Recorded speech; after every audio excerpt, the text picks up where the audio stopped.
സംഗീത ലോകത്തെ രാജാവായ ഒരു കാലത്ത് നമ്മുടെ ലോകത്തെ മുഴുവൻ അടക്കി വാണിരുന്ന മൈക്കിൾ ജാക്സന്റെ ജീവിത കഥ പറയുന്ന 2026 റിലീസായ മൈക്കിൾ എന്ന സിനിമയുടെ കഥ നോക്കിയാലോ? വീഡിയോയിലേക്ക് കടക്കുന്നതിന് മുൻപ് വീഡിയോ കാണുന്ന കൂട്ടുകാർ ഒന്ന് ലൈക്ക് ചെയ്യാനും കമന്റ് സെക്ഷനിലെ ഹൈപ്പ് എന്നൊരു ഓപ്ഷൻ ക്ലിക്ക് ചെയ്യാനും മറക്കരുതേ. കഥ തുടങ്ങുമ്പോൾ 1966 കാലഘട്ടം ജോസഫ് ജാക്സന്റെ കുടുംബമാണ് കാണിക്കുന്നത്. ജോസഫിന്റെ ഇത് ഒരു മിഡിൽ ക്ലാസ് ഫാമിലിയാണ്. ജോസഫിനും ഭാര്യയ്ക്കും 5 മക്കളുണ്ട്. അതിലേറ്റവും ഇളയവനാണ് നമ്മുടെ കഥാനായകനായ മൈക്കിൾ ജാക്സൺ. മൈക്കിളിന് അച്ഛന് വല്ലാത്ത പേടിയാണ്. ജോസഫ് മക്കളെ ഒരുപാട് നിയന്ത്രിക്കുമായിരുന്നു. ചെറിയ കാര്യത്തിന് പോലും ജോസഫിന് ദേഷ്യം വന്നു കഴിഞ്ഞാൽ ബെൽറ്റൂരിയാണ് മക്കളെ തല്ലാറുള്ളത്. അതുകൊണ്ട് തന്നെ മൈക്കിൾ കരുതുന്നത് തന്റെ അച്ഛൻ തന്റെ ജീവിതത്തിലെ ഒരു വില്ലനാണെന്നാണ്. അതുപോലെയാണ് അച്ഛനെ കണ്ടിരുന്നതും. മൈക്കിളിന് അച്ഛനേക്കാൾ ഏറ്റവും കൂടുതൽ ഇഷ്ടം അമ്മയോടായിരുന്നു. പക്ഷെ അച്ഛനെ പേടിച്ചായിരുന്നു മൈക്കിളിന്റെ ജീവിതം മുന്നോട്ട് പൊയ്ക്കൊണ്ടേയിരുന്നതും. എന്നാൽ അങ്ങനെ ഇരിക്കെ ഒരു ദിവസം ജോസഫ് ചിന്തിക്കുന്നത്, ഇങ്ങനെ പോയാൽ പറ്റില്ല, നല്ല രീതിക്ക് ജീവിക്കണം, അതിന് കാശ് വേണം. മിഡിൽ ക്ലാസ് ഫാമിലിയല്ലേ അവർ, അതുകൊണ്ട് തന്നെ കാശുണ്ടാക്കുവാനായിട്ട് ജോസഫ് കണ്ടെത്തിയ വഴി തന്റെ 5 മക്കളെയും കൊണ്ട് ജാക്സൺ 5 എന്നൊരു മ്യൂസിക് ബാൻഡ് രൂപീകരിച്ചു. എന്നിട്ട് പിള്ളേരെയും കൊണ്ട് ഓരോ സ്ഥലത്തായിട്ട് പ്രോഗ്രാമിനായും പോകുന്നു. അതിൽ മെയിൻ ലീഡായിട്ട് നിന്നത് മൈക്കിൾ ജാക്സൺ ആണ്. കാരണം തന്റെ ഏറ്റവും ഇളയ മകനായ മൈക്കിളിന് പാടുവാനൊക്കെ നല്ല കഴിവുണ്ടെന്ന് അച്ഛന് മുൻപേ മനസ്സിലായിരുന്നു. അതുകൊണ്ട് തന്നെ മെയിൻ ലീഡായിട്ട് എപ്പോഴും നിൽക്കുന്നത് മൈക്കിളായിരുന്നു. മാത്രമല്ല മൈക്കിൾ നന്നായിട്ട് ഡാൻസ് കളിക്കുകയും ഒക്കെ ചെയ്യും. അതുകൊണ്ട് തന്നെ കൂടുതൽ പ്രോഗ്രാമിനും മൈക്കിളിനെ കൊണ്ട് അച്ഛൻ പോകുവാനായും തുടങ്ങി. അതുകൊണ്ട് തന്നെ മൈക്കിളിന്റെ കുട്ടിക്കാലം എപ്പോഴും പ്രോഗ്രാം അങ്ങനെയൊക്കെയായിരുന്നു അവൻ നടന്നിരുന്നത്. സാധാരണ കുട്ടികളെ പോലെ അടുത്തുള്ള ഫ്രണ്ട്സുമായിട്ട് കളിക്കുവാനോ ഒന്നും തന്നെ അവന് കഴിയാറേയില്ല. അധികം പുറത്തുള്ള കുട്ടികളുമായിട്ട് ഇടപഴകുന്നതൊക്കെ കുറവായിരുന്നു. പ്രോഗ്രാമൊക്കെ കഴിഞ്ഞു കഴിഞ്ഞാൽ വീട്ടിലെത്തി എപ്പോഴും റൂമിൽ അടച്ചിരിക്കലാണ് പതിവ്. മാത്രവുമല്ല അവൻ എപ്പോഴും ബുക്ക് വായിക്കുകയും ചെയ്യും. അതുകൊണ്ട് തന്നെ പുറത്തുള്ള ആളുകളുമായിട്ടുള്ള സഹകരണവും കുറഞ്ഞു. എപ്പോഴും റൂമിൽ അടച്ചിരിക്കുന്ന മൈക്കിളിനെ വീടിന് പുറത്തേക്ക് കൊണ്ടുവരുന്നത് അവന്റെ അമ്മയായിരുന്നു. അതുകൊണ്ട് തന്നെ മൈക്കിളിന്റെ ബെസ്റ്റ് ഫ്രണ്ട് അമ്മയാണെന്ന് തന്നെ പറയാം. എപ്പോഴൊക്കെ സ്റ്റേജ് ഷോ കഴിയുമ്പോഴും മൈക്കിൾ നേരെ ഓടി വരുന്നത് അമ്മയ്ക്കടുത്തേക്കാണ്. അമ്മയ്ക്കടുത്താണ് അവൻ ഏറ്റവും കൂടുതൽ സമയം ചിലവഴിക്കുന്നതും. ജോസഫ് ജാക്സൺ 5 മക്കളെയും തന്റെ കൺട്രോളിലാണ് വെച്ചിരിക്കുന്നത്, പ്രത്യേകിച്ച് ഏറ്റവും ഇളയ മകനായ മൈക്കിൾ ജാക്സനെ. മൈക്കിളിന്റെ ഭാഗത്തു നിന്നും എന്തെങ്കിലും ചെറിയ തെറ്റുണ്ടായാൽ പോലും അച്ഛൻ അപ്പോഴേ ബെൽറ്റൂരി അവനെ അടിക്കാറാണ് പതിവ്. അതുകൊണ്ട് തന്നെ അച്ഛനെ പേടിച്ചായിരുന്നു മൈക്കിളിന്റെ ജീവിതം മുന്നോട്ട് പോയിക്കൊണ്ടേയിരുന്നത്. അങ്ങനെ ഇരിക്കെ ഒരു ദിവസം ചേട്ടനൊപ്പം ഒരു സ്റ്റേജ് ഷോ ചെയ്യുകയായിരുന്നു മൈക്കിൾ. അപ്പോൾ ഒരു ലേഡി മൈക്കിളിനെ കാണുകയും വലിയൊരു കമ്പനിയുടെ സോളോ പെർഫോമൻസിന് വേണ്ടിയിട്ട് മൈക്കിളിനെ ക്ഷണിക്കുകയും ചെയ്തു. ഏകദേശം അവന് 8 വയസ്സുള്ളപ്പോഴാണ് വലിയ കമ്പനിക്ക് വേണ്ടിയിട്ട് അവന് പെർഫോം ചെയ്യുവാനായിട്ട് വിളിക്കുന്നത്. അവൻ അത്രയ്ക്കും ടാലന്റ് ഉണ്ട് എന്നുള്ള കാര്യം ആ സ്ത്രീക്ക് മനസ്സിലായിരുന്നു. അങ്ങനെ ആ ഒരു കമ്പനിയുടെ ആളുകൾ മൈക്കിളിന്റെ അച്ഛനെ വന്ന് സമീപിക്കുകയും അവൻ ആ സോളോ പെർഫോമൻസ് ചെയ്യുവാനായിട്ട് തയ്യാറാവുകയും ചെയ്യുന്നു. അങ്ങനെ മൈക്കിൾ ആ ഒരു കമ്പനിക്ക് വേണ്ടിയിട്ട് സോളോ പെർഫോമൻസ് ചെയ്യുകയാണ്. ആദ്യമായിട്ടാണ് കമ്പനിയുടെ ഫൗണ്ടർ മൈക്കിളിന്റെ പെർഫോമൻസ് കാണുവാനായും എത്തുന്നത്. അത് കണ്ടയാൽ ഞെട്ടിപ്പോകുന്നു. അത്രയ്ക്കും പവർ പാക്ക് പെർഫോമൻസ് ആയിരുന്നു മൈക്കിളിൻ്റെത്. മൈക്കിളിന്റെ പെർഫോമൻസ് കണ്ട കമ്പനിയുടെ ഫൗണ്ടർ പറയുന്നത്, ഒരു കാലത്ത് ഈ ലോകം മുഴുവൻ അറിയപ്പെടുന്നവനായിട്ട് ഇവൻ മാറും, ഇവൻ അത്രയ്ക്കും കഴിവുണ്ടെന്നും മൈക്കിളിന്റെ അച്ഛനോട് വന്ന് പറയുന്നു. അത് കേട്ട് അച്ഛനും ഒരുപാട് സന്തോഷമാവുകയാണ്. അങ്ങനെ പിന്നീട് അങ്ങോട്ടുള്ള കാലങ്ങളിലെല്ലാം ഈ ഒരു കമ്പനിക്ക് വേണ്ടിയിട്ടാണ് മൈക്കിൾ പെർഫോമൻസ് ഒക്കെ നടത്തുന്നത്.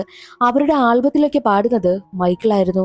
അങ്ങനെ പതിയെ പതിയെ കമ്പനിയുടെ പേര് ഉയർന്നു വരികയും മൈക്കിളിന് നല്ല സ്വീകാര്യത കിട്ടുകയും ചെയ്തു. മൈക്കിൾ അങ്ങനെ അറിയപ്പെടുന്ന ഒരാളായി. എവിടെ ചെന്നാലും മൈക്കിളിന് വേണ്ടിയിട്ട് പ്രത്യേകം ഒരു ഫാൻ ബേസ് കാണും. മൈക്കിൾ പാടുന്ന പാട്ടുകളെല്ലാം ആ കാലത്ത് നല്ല ഹിറ്റായിരുന്നു. മൈക്കിൾ സോളോ ആയിട്ട് പെർഫോമൻസ് തുടങ്ങിയാലും മൈക്കിൾ അത്യാവശ്യം ഫേമസ് ആയാലും അച്ഛൻ അവനെ കൺട്രോൾ വെക്കുന്നത് നിർത്തിയതേയില്ല. അച്ഛന്റെ ആ ഒരു സ്വഭാവം അങ്ങനെ തന്നെ തുടർന്നു പോയിക്കൊണ്ടേയിരുന്നു. അങ്ങനെ അവർ കാലിഫോർണിയയിലേക്ക് ഷിഫ്റ്റ് ആവുകയാണ്. കാരണം അത്രയ്ക്ക് അവന് വർക്കും കിട്ടി തുടങ്ങി. അവർ നല്ല ഫേമസ് ആയി. അവരുടെ ലൈഫ് സ്റ്റൈൽ തന്നെ മാറി തുടങ്ങി. ലക്ഷറി ആയിട്ടുള്ള ജീവിതമാണ് ഇപ്പോൾ അവർ നയിച്ചുകൊണ്ടിരിക്കുന്നതും. പുതിയ വീട്ടിലേക്ക് താമസം മാറി അവരുടെ കയ്യിൽ ആവശ്യത്തിനുള്ള കാശും കിട്ടി തുടങ്ങിയതോടുകൂടി മൈക്കിളാണെങ്കിലോ കുട്ടിക്കാലത്ത് തനിക്ക് കിട്ടാതെ പോയ സാധനങ്ങളെല്ലാം വാങ്ങിച്ചു കൂട്ടുവാനായും തുടങ്ങി. കളിപ്പാട്ടങ്ങളും ഇഷ്ടപ്പെട്ട പെറ്റ്സിനെയൊക്കെ അവൻ വാങ്ങിക്കൊണ്ടു വരികയാണ്. അങ്ങനെ ഒരു ദിവസം ഒരു ചിമ്പാൻസിയെ അവൻ വീട്ടിലേക്ക് വളർത്തുവാനായി കൊണ്ടുവരുന്നു. എല്ലാവർക്കും പരിചയപ്പെടുത്തി കൊടുക്കുകയാണ്. എന്നാൽ വീട്ടിലുള്ളവർ പറയുന്നത്, കാട്ടിൽ വളർത്തേണ്ട മൃഗത്തിനെ ഇങ്ങനെയാ വീട്ടിൽ കൊണ്ടുവന്ന് വളർത്തുന്നതെന്നാണ്. പക്ഷെ അതിന് മറുപടിയായിട്ട് മൈക്കിൾ പറയുന്നതോ ഒരു ലാബില് ടെസ്റ്റിന് വേണ്ടിയിട്ട് കൊണ്ടുവന്നതാണ്. പക്ഷേ എനിക്കതിനെ കണ്ട് പാവം തോന്നി. അങ്ങനെയാ ഞാൻ അവനെ ഇവിടേക്ക് കൊണ്ടുവന്നത്, അവൻ പാവമാണെന്നൊക്കെ മൈക്കിൾ പറയുന്നു. അങ്ങനെ മൈക്കിൾ ആണെങ്കിലോ ആ ചിമ്പാൻസിയെ തന്റെ ബെസ്റ്റ് ഫ്രണ്ടിനെ പോലെ വളർത്തുവാനായും തുടങ്ങി. രണ്ടുപേർക്കുമിടയിൽ നല്ലൊരു നല്ലൊരു ബോണ്ടിങ് ഉണ്ടാവുകയാണ്. അതുപോലെ തന്നെ മൈക്കിളിന് ഒരു ബോഡി ഗാർഡും ഉണ്ടാകുന്നു. ബോഡി ഗാർഡിന്റെ പേര് ബില്ലെന്നാണ്.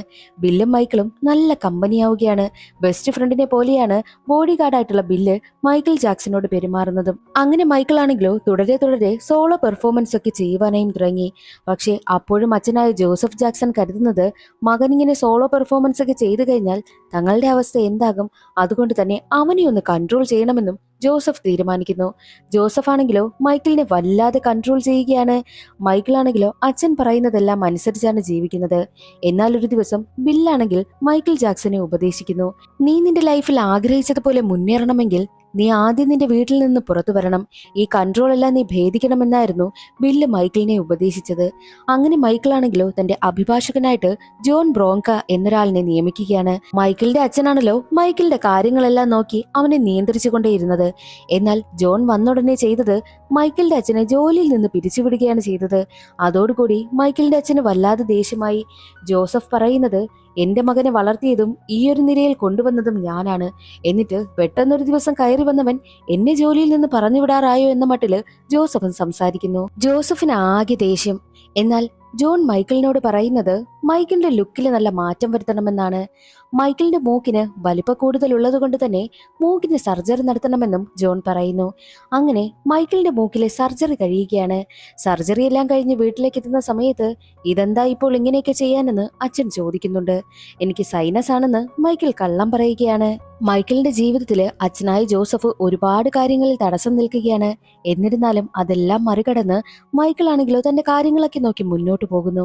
അങ്ങനെ അവരുടെ നാട്ടില് ഒരു ഗ്യാങ് വാർ നടക്കുകയാണ്.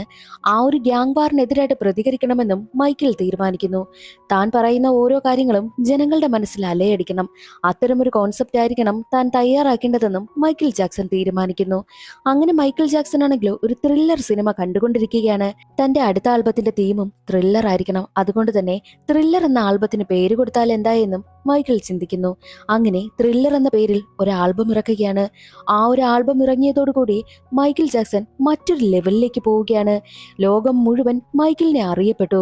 മ്യൂസിക്കിന്റെ രാജകുമാരനായി മൈക്കിളിനെ എല്ലാവരും വാഴ്ത്തുവാനായും തുടങ്ങി. അങ്ങനെ മൈക്കിളിന്റെ ജീവിതം മറ്റൊരു ലെവലിലേക്ക് മാറി. അതേ സമയമായിരുന്നു ന്യൂയോർക്കിലെ CBS റെക്കോർഡിന്റെ പ്രസിഡന്റ് ആയിട്ടുള്ള വാൾട്ടർ മൈക്കിൾ ജാക്സനെ കാണുവാൻ എത്തുന്നത്. അവർക്ക് വേണ്ടിയിട്ടും ഒരു ആൽബം തയ്യാറാക്കണമെന്നായിരുന്നു വാൾട്ടറിന്റെ ആവശ്യവും. എന്നാൽ ആ ഒരു ആവശ്യം കേട്ട് മൈക്കിൾ ജാക്സൺ പറയുന്നത് 1980s കാലഘട്ടം വരെയും തന്റെ പാട്ടുകളൊന്നും ടിവിയിൽ ടെലികാസ്റ്റ് ചെയ്തിട്ടേയില്ല. അതുകൊണ്ട് തന്നെ MTVയിൽ തന്റെ ആൽബങ്ങളെല്ലാം ടെലികാസ്റ്റ് ചെയ്യണം. എന്നാൽ മാത്രമേ നിങ്ങൾക്ക് വേണ്ടിയിട്ട് ഞാൻ ഒരു ആൽബം ചെയ്യൂ എന്നതായിരുന്നു മൈക്കിൾ ജാക്സൺ പറഞ്ഞത്. അത് കേട്ട് വാൾട്ടറിന്റെ മറുപടി, ഇതുവരെയായിട്ടും MTVയിൽ ആൽബം ഒക്കെ ടെലികാസ്റ്റ് ചെയ്യുന്നത് വെള്ളക്കാരുടേതാണ്. ഇതുവരെയായിട്ടും ഒരു കറുത്തവർഗക്കാരന്റെ ആൽബം പോലും ടെലികാസ്റ്റ് ചെയ്തിട്ടില്ല. അതിനവർ സമ്മതിക്കുകയുമില്ല എന്നതായിരുന്നു വാൾട്ടറിന്റെ മറുപടി. മൈക്കിൾ ജാക്സന്റെ നിറത്തെ അധിക്ഷേപിച്ചതുപോലെയായിരുന്നു വാൾട്ടറിന്റെ സംസാരം. അത് കേട്ട് ദേഷ്യമെന്ന മൈക്കിൾ പറയുന്നത്, എന്റെ പാട്ട് കറുത്ത വർഗ്ഗക്കാർക്ക് വെള്ളവർഗ്ഗക്കാർക്ക് അങ്ങനെ സെപ്പറേറ്റ് ആയിട്ടല്ല, എല്ലാ മനുഷ്യർക്കും വേണ്ടിയിട്ടാണ് എന്നതായിരുന്നു മൈക്കിളിന്റെ മറുപടിയും. അത് കേട്ട വാൾട്ടർ ആണെങ്കിൽ MTVയിൽ വിളിച്ചിട്ട് മൈക്കിളിന്റെ പാട്ടെല്ലാം ടെലികാസ്റ്റ് ചെയ്യുന്ന കാര്യത്തെക്കുറിച്ച് സംസാരിക്കുന്നു. മൈക്കിളിന്റെ ഫാൻ ബേസ് എല്ലാം കണ്ട് എല്ലാവരും ഞെട്ടിപ്പോവുകയാണ്. അങ്ങനെ MTVയിൽ ടെലികാസ്റ്റ് ചെയ്യുവാനായിട്ടുള്ള അനുമതിയും കിട്ടുന്നു. മൈക്കിൾ ന്യൂയോർക്ക് സിറ്റിയിൽ എത്തിയാൽ തന്നെ ഒരുപാട് ജനങ്ങൾ മൈക്കിളിനെ കാണുവാൻ വേണ്ടിയിട്ട് തടിച്ചുകൂടുന്നു. ലക്ഷക്കണക്കിന് ജനങ്ങളാണ് മൈക്കിളിനെ കാണുവാൻ വേണ്ടിയിട്ട് എത്തുന്നത്. അതോടുകൂടി ലോകമെമ്പാടും മൈക്കിളിന് അത്രത്തോളം ഫാൻ ബേസ് ഉണ്ടെന്നുള്ള കാര്യം എല്ലാവർക്കും മനസ്സിലായി. അങ്ങനെ മൈക്കിള് മ്യൂസിക്കിന്റെ ലോകത്ത് മുടിചൂടാ മന്നനായിട്ട് വിളങ്ങിക്കൊണ്ട് നിൽക്കുന്ന സമയമായിരുന്നു മൈക്കിളിന്റെ അച്ഛനായിട്ടുള്ള ജോസഫ് ആണെങ്കിൽ പെപ്സി കമ്പനിയുമായിട്ടൊരു കരാർ ഒപ്പുവെക്കുന്നത്. ജോസഫ് ജാക്സൺ 5 എന്ന പേരിലാണല്ലോ ആദ്യമായിട്ട് മ്യൂസിക് ബാൻഡ് ആരംഭിക്കുന്നതും. ഇപ്പോൾ മൈക്കിൾ ഈ ഒരു നിലയിലെത്തുവാനായിട്ട് കാരണം അതാണല്ലോ. അതുകൊണ്ട് തന്നെ ജാക്സൺ 5നെ വീണ്ടും ഒരുമിപ്പിക്കണം. അവർ ഒരു പെർഫോമൻസ് ചെയ്യണം. അതായത് പെപ്സി കമ്പനിക്ക് വേണ്ടിയിട്ട് അവർ 5 പേരും ചേർന്ന് ഒരു ആഡ് ചെയ്യണമെന്നുള്ള കാര്യം അവർ ആവശ്യപ്പെടുന്നു. എന്നാൽ ആദ്യം മൈക്കിൾ അതിനെ എതിർക്കുകയും പിന്നീട് തന്റെ ഫാമിലിക്ക് വേണ്ടിയിട്ട് ആ ഒരു ആഡ് ഷൂട്ട് ചെയ്യുവാനായിട്ട് അവൻ സമ്മതിക്കുകയാണ്. അങ്ങനെ ആഡിന്റെ ഷൂട്ട് നടക്കുന്ന സമയം മൈക്കിൾ പെർഫോം ചെയ്തുകൊണ്ടിരിക്കുകയാണ്. പെട്ടെന്ന് അവിടെ തീപിടുത്തമുണ്ടാകുന്നു. സെറ്റിൽ തീപിടുത്തമുണ്ടായത് കൊണ്ട് തന്നെ അതിൽ നിന്നും മൈക്കിളിന്റെ തലയിലേക്ക് തീ പടരുകയാണ്. മുടി മുഴുവൻ കത്തിപ്പോയി. മൈക്കിൾ ആണെങ്കിൽ പേടിച്ച് തറയിലേക്കും വീഴുന്നു.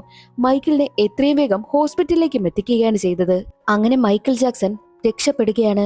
ഡോക്ടർ പറയുന്നത് മരണത്തെ മുഖാമുഖം കണ്ടിട്ടാണ് മൈക്കിൾ ജാക്സൺ തിരികെ വന്നിരിക്കുന്നതെന്ന്. അതോടുകൂടി മരണത്തെ അതിജീവിച്ചവൻ എന്നൊരു പേര് കൂടി മൈക്കിൾ ജാക്സന് കിട്ടുകയാണ്. എന്നാൽ അതേസമയം ജോസഫിന്റെ ചിന്ത അവരൊരു കോൺട്രാക്റ്റിൽ ഒപ്പുവെച്ചല്ലോ, അതുകൊണ്ട് തന്നെ എങ്ങനെയെങ്കിലും ആ ഒരു കാര്യം നന്നായിട്ട് നടത്തണമെന്നാണ്. ആൽബം ഷൂട്ടിംഗ് നടത്തണം, ഇത് മാത്രമായിരുന്നു ജോസഫിന്റെ മനസ്സിലെ ചിന്ത. അതറിയുന്ന ഡോക്ടർ ജോസഫിനെ ഒരുപാട് വഴക്ക് പറയുന്നു. കാരണം മകന്റെ ജീവൻ പോകാറായി കിടക്കുകയാണ്. എന്നിട്ട് പോലും ജോസഫിന്റെ മനസ്സിലെ ചിന്ത ആൽബത്തിന്റെ ഷൂട്ടിംഗ് നന്നായിട്ട് നടത്തണം, അവരുടെ ആഡ് ഷൂട്ടിങ്ങും നന്നായിട്ട് നടത്തണം എന്നതായിരുന്നു. എന്നാൽ പതിയെ ജീവിതത്തിലേക്ക് തിരികെ വന്ന മൈക്കിൾ ജാക്സൺ പറയുന്നത് തന്നോടൊപ്പം ആ ഒരു സ്റ്റേജ് ഷോയിൽ പെർഫോം ചെയ്തവര്, സ്റ്റേജിന്റെ പിന്നിലായിട്ട് പ്രവർത്തിച്ചവര്, ഇവരെല്ലാവരും തീപിടുത്തത്തിൽ അപകടം സംഭവിച്ചു, കുറച്ചുപേർ മരണപ്പെട്ടു പോയി. ഇവർക്കെല്ലാവർക്കും എന്തെങ്കിലും ചെയ്യണമെന്നും മൈക്കിൾ ജാക്സൺ തീരുമാനിക്കും. തന്റെ ലീഗൽ അഡ്വൈസറെ കണ്ട് ഈ ഒരു അപകടത്തിൽ പരിക്ക് പറ്റിയവർക്കും മരണം സംഭവിച്ചവർക്കും നഷ്ടപരിഹാരം കൊടുക്കണം, അവർക്ക് വേണ്ടിയിട്ട് എന്തെങ്കിലുമൊക്കെ ചെയ്യണമെന്നും മൈക്കിൾ ജാക്സൺ പറയുന്നു. അത്രയ്ക്കും നല്ല മനസ്സിനുടമയാണ് ഈ മൈക്കിൾ. മാത്രമല്ല കുട്ടിക്കാലത്തെ തന്റെ ബാല്യമൊക്കെ നഷ്ടമായത് കൊണ്ട് തന്നെ കുഞ്ഞുങ്ങളുടെ മനസ്സാണ് എപ്പോഴും മൈക്കിളിന്. ഒരുപാട് പേർക്ക് നല്ലത് ചെയ്യണം എന്നൊക്കെയാണ് മൈക്കിൾ ആഗ്രഹിക്കുന്നതും. അങ്ങനെ മൈക്കിളാണെങ്കിലോ ജീവിതത്തിലേക്ക് തിരികെ വന്നതിന് ശേഷം തന്റെ അച്ഛന്റെ ആഗ്രഹം നിറവേറ്റുന്നതിന് വേണ്ടിയിട്ട് ഷൂട്ടിങ്ങിനായിട്ടും പോകുന്നു. ഷൂട്ടിംഗ് എല്ലാം നല്ല രീതിക്ക് കഴിയുകയാണ്. ആൽബം പുറത്തിറങ്ങുന്നതോടുകൂടി ആ ഒരു ആൽബം വൻ രീതിയിൽ ഹിറ്റാകുന്നു. മരണത്തെ അതിജീവിച്ച് വന്നവൻ എന്നൊരു ടാഗ് മൈക്കിൾ ജാക്സൺ ഉള്ളത് കൊണ്ട് തന്നെ ഒരുപാട് പേർ ആ ഒരു ആൽബത്തെ സ്വീകരിക്കുന്നു. കാരണം അപകടത്തിന് ശേഷമല്ലേ മൈക്കിൾ ജാക്സൺ ആ ഒരു ആൽബത്തിൽ അഭിനയിച്ചിരിക്കുന്നത്. അതുകൊണ്ട് തന്നെ ഒരുപാട് പേർ ആ ഒരു ആൽബത്തെ സ്വീകരിക്കുകയും വൻ രീതിയിൽ ഹിറ്റാവുകയും ചെയ്തു. അതോടുകൂടി ഇപ്പോഴുള്ള ലെവലിൽ നിന്നും കുറച്ചുകൂടി ഉയരത്തിലേക്ക് മൈക്കിൾ ജാക്സൺ എത്തുന്നു. ലോകത്തിലെ നമ്പർ 1 വ്യക്തിയായിട്ട് മൈക്കിൾ ജാക്സൺ മാറുകയാണ് ചെയ്യുന്നത്. മൈക്കിൾ ജാക്സന്റെ സ്റ്റേജ് ഷോ സംഘടിപ്പിച്ചാൽ നിമിഷ നേരങ്ങൾക്കകമാണ് ടിക്കറ്റ് വിറ്റു പോകുന്നത്. അത്രയ്ക്കും ആളുകൾ മൈക്കിൾ ജാക്സനെ കാണാൻ വേണ്ടി മാത്രമൊക്കെ തടിച്ചു കൂടുന്നവരുണ്ട്. മാത്രവുമല്ല സ്റ്റേജിൽ നന്നായിട്ട് പെർഫോം ചെയ്യും, പാട്ട് പാടിക്കൊണ്ട് തന്നെ മൂൺ വാക്കും ചെയ്യും. ഇതെല്ലാം കണ്ട് ആരാധികമാരാണെങ്കിലോ കുഴഞ്ഞു വീഴുകയാണ് ചെയ്യുന്നത്. മൈക്കിൾ ജാക്സനെ ദൈവത്തെ പോലെ കാണുന്ന മനുഷ്യരുമുണ്ടായിരുന്നു. അത്രയ്ക്കും നമ്പർ 1 ആയി മാറിക്കഴിഞ്ഞു മൈക്കിൾ ജാക്സൺ. അങ്ങനെ ഇരിക്കെ മൈക്കിളാണെങ്കിൽ തന്റെ സഹോദരങ്ങൾക്കൊപ്പം ഒരു സ്റ്റേജ് ഷോയിൽ പങ്കെടുക്കുകയാണ്. ജാക്സൺ 5 എന്ന ഒരു ടീമുണ്ടല്ലോ, അവർക്ക് ഒരു ബാൻഡ്. ആ ഒരു ബാൻഡിന്റെ പെർഫോമൻസ് നടത്തുകയാണ്. പെർഫോമൻസ് എല്ലാം കഴിഞ്ഞതും തന്റെ ആരാധകരോടായിട്ട് മൈക്കിൾ ജാക്സൺ പറയുന്നുണ്ട്, ഒരു ബാൻഡിന് വേണ്ടിയിട്ടുള്ള തന്റെ അവസാനത്തെ പെർഫോമൻസ് ആണിത്, അവസാനത്തെ പാട്ടാണിതെന്ന്. എന്നാൽ ഇത് കേൾക്കുന്ന അച്ഛനായ ജോസഫിന് വല്ലാതെ ദേഷ്യം വരുന്നുണ്ട്. മൈക്കിൾ ഇനി മുതൽ സോളോ ആയിട്ടാണ് എല്ലാ ആൽബങ്ങളും ഇറക്കാൻ പോകുന്നതും, സോളോ ആയിട്ടാണ് ഇനി പെർഫോം ചെയ്യാൻ പോകുന്നത്. ഒരു ബാൻഡിന് വേണ്ടിയിട്ടും താൻ ഇനി പെർഫോം ചെയ്യില്ല എന്ന് തന്നെ സ്റ്റേജിൽ വെച്ച് മൈക്കിൾ പറയുന്നു. പിന്നീട് അങ്ങോട്ട് മൈക്കിളിന്റെ സോളോ പെർഫോമൻസും സോളോ ആൽബങ്ങളുമാണ് ഇറങ്ങിക്കൊണ്ടേയിരുന്നതും. ഒരു ബാൻഡിന് വേണ്ടിയിട്ടും മൈക്കിൾ പെർഫോം ചെയ്തിട്ടേയില്ല. മൈക്കിളിന്റെ കരിയറിന്റെ ഗ്രാഫ് ഉയർന്നു പോവുകയാണെങ്കിലും മൈക്കിളിന്റെ ജീവിതത്തിൽ ഒരുപാട് കോൺട്രവേഴ്സീസ് ഒക്കെ വരുവാനായി തുടങ്ങി. പക്ഷേ മൈക്കിൾ ജാക്സൺ ആണെങ്കിൽ അതൊന്നും മൈൻഡ് ചെയ്യാതെ തന്റെ ലക്ഷ്യം എന്താണോ അതിന് മാത്രമായിരുന്നു ഫോക്കസ് ചെയ്തുകൊണ്ടേയിരുന്നതും. ഒരു വഴിക്ക് ഒരുപാട് പ്രശ്നങ്ങൾ നടക്കുമെങ്കിലും മൈക്കിൾ തന്റെ കരിയറിനെ മാത്രം ഫോക്കസ് ചെയ്തുകൊണ്ടേയിരുന്നു. എന്തൊക്കെ പ്രശ്നങ്ങൾ വന്നാലും താൻ മുന്നോട്ട് തന്നെ പോകണമെന്നതായിരുന്നു മൈക്കിളിന്റെ ലക്ഷ്യം. അതാണ് എല്ലാവർക്കും മുന്നിൽ മൈക്കിൾ തുറന്നു കാട്ടുന്നത്. ഈ ഒരു സിനിമയിൽ മൈക്കിളിന്റെ ഫാമിലിയെ കുറിച്ചും എങ്ങനെയാണോ മൈക്കിൾ തന്റെ ജീവിതത്തിൽ പോരാടി മുന്നോട്ട് വന്നത് എന്നൊക്കെ മാത്രമാണ് കാണിച്ചിട്ടുള്ളത്. മൈക്കിൾ ജാക്സന്റെ ജീവിതത്തിലുണ്ടായിരുന്ന മറ്റുള്ള കോൺട്രവേഴ്സീസ് ഒന്നും ഇതിൽ പറയുന്നതേയില്ല. ഇന്നത്തെ ഈ ഒരു വീഡിയോ എല്ലാവർക്കും ഇഷ്ടമായി എന്ന് കരുതുന്നു. ഇഷ്ടമായാൽ ഒന്ന് സപ്പോർട്ട് ചെയ്യാൻ മറക്കരുതേ. നിങ്ങളുടെ അഭിപ്രായവും കമന്റ് ചെയ്യാൻ മറക്കരുതേ.